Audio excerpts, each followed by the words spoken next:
1982 మొట్టమొదటి జెండా కట్టింది ఈ గ్రామ హరిజనవాడలో.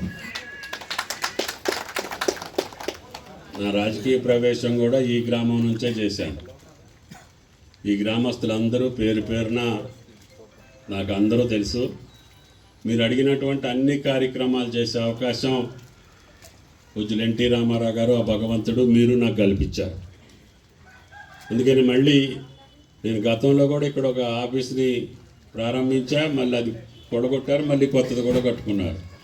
అంటే 40 ఏళ్ల చరిత్రలో ఎన్నో మార్పులు, ఎన్నో చేర్పులు.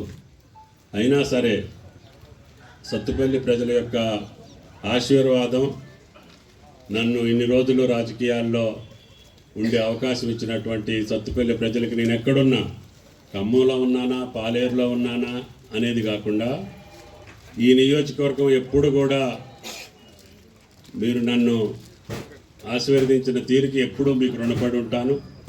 తప్పకుండా కార్యక్రమాలు ఎమ్మెల్యే గారు అడిగిన డిఎంఎఫ్టీ కానీ మిగతా కార్యక్రమాలన్నీ నాకు నా నియోజకవర్గం ఉన్నదానికంటే సత్తుపల్లికి ఎక్కువ ప్రాధాన్యత ఉంటుందని చెప్పి కూడా మీకు ఈ సందర్భంగా మనం చెప్తున్నాం. ఆ రోజు రాఘమయ్య గారి ఎన్నికల్లో కూడా మాట్లాడాను. అందుకని ఇప్పుడు ఆమెగారు ఎంసూర్ ఎగ్జిట్ కావాలి, గవర్నమెంట్లలో కాలేదు అని అంటే పట్టుబట్టి కల్లూరికి, వెంసూరికి జాతీయ రహదారి ఎగ్జిట్లు తీసుకొచ్చాను. అదేవిధంగా ఆగిపోయిన మళ్ళీ సీతారామాన్ని కదిలించి ఈ సంవత్సరమే గోదావరి జలాలు మీ తమ్మిలేరు ద్వారా బేతిపల్లి చెరువుకి పంపిస్తానని చెప్పి కూడా మీకు ఈ సందర్భంగా మనం చెప్తున్నాం. ఆ రకంగా పామాయిల్ ఫ్యాక్టరీ కూడా ఈ నియోజకవర్గానికి ఈ సంవత్సరమే ఉగాది కల్లా సత్తుపల్లి నియోజకవర్గంలో ఇంకొక పామాయిల్ ఫ్యాక్టరీ ఏర్పాటు చేస్తానని చెప్పి కూడా ఈ సందర్భంగా మనం చేస్తున్నాం. నా శక్తికి మించి ఆ శ్రీరామచంద్రుడు ఇచ్చినటువంటి అవకాశం మేరకి ఈ నియోజకవర్గంలో జాతీయ రహదారులతో పాటు నీటిపారుదలతో పాటు నర్సింగ్ కాలేజీ కూడా ఒకటి వచ్చింది. త్వరలోనే మంత్రి గారికి కూడా మనం మాట్లాడాను. మన హాస్పిటల్లో నర్సింగ్ కాలేజీని కూడా సత్తుపల్లిలోనే పెట్టాలి. అది ఖమ్మం మెడికల్ కాలేజీ ఉంది, అక్కడ పెట్టాలి. కానీ రాఘమయ్య గారి గురించి నేను ఇక్కడ పెట్టాల్సి వచ్చింది.